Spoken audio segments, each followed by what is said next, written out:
With cheerful smile she answered him at last, "I will this faith observe, it seems me true, which from my cradle age thou taught me hast. I will not change it for religion new, nor with vain shows of fear and dread aghast this enterprise forbear I to pursue. No, not if death in his most dreadful face, wherewith he scareth mankind, kept the place." Approaching 'gan the time, while thus she spake, wherein they ought that dreadful hazard try. She to Argantes went, who should partake of her renown and praise, or with her die. His men with words more hasty still did make their virtue great, which by itself did fly. 2 balls he gave them made of hollow brass, wherein enclosed fire, pitch, and brimstone was.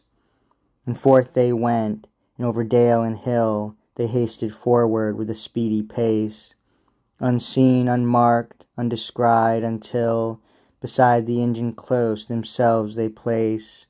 New courage there their swelling hearts did fill, rage in their breasts, fury shone in their face.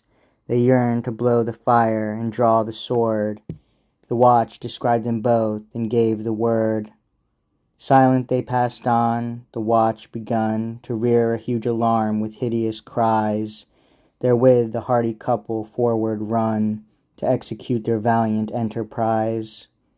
So from a cannon or a roaring gun at once the noise, the flame, and bullet flies. They run, they give the charge, begin the fray, and all at once their foes break, spoil, and slay. They pass first through thousand blows, and then performed their designment bold. A fiery ball each on the engine throws. The stuff was dry, the fire took quickly hold. Furious upon the timber work it grows. How it increased cannot well be told.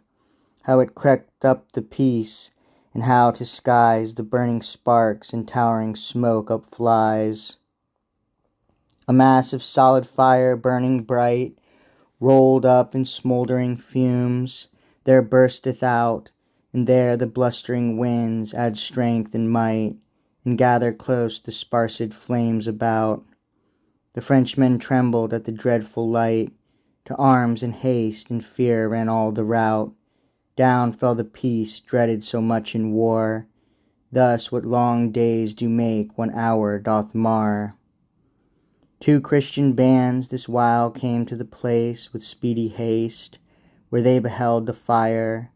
Argantes to them cried with scornful grace, "Your blood shall quench these flames, and quench mine ire." This said, the maid and he with sober pace drew back, and to the banks themselves retire. Faster than brooks which falling showers increase, their foes augment, and faster on them press.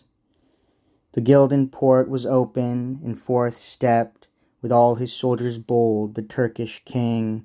Ready to aid the 2 his force he kept, when fortune should them home with conquest bring. Over the bars the hardy couple leapt, and after them a band of Christians fling, whom Solyman drove back with courage stout, and shut the gate, but shut Clorinda out. Alone was she shut forth, for in that hour wherein they closed the port, the Virgin went, and full of heat and wrath, her strength and power, against Ahriman, that struck her erst, she bent. She slew the knight, nor Argant in that stour wist of her parting or her fierce intent. The fight, the press, the night, in darksome skies, care from his heart had taken, sight from his eyes.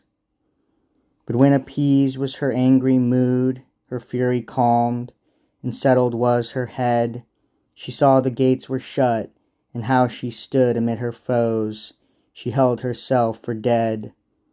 While none her marked, at last she thought it good to save her life some other path to tread. She feigned her one of them, and close her drew amid the press that none her saw or knew.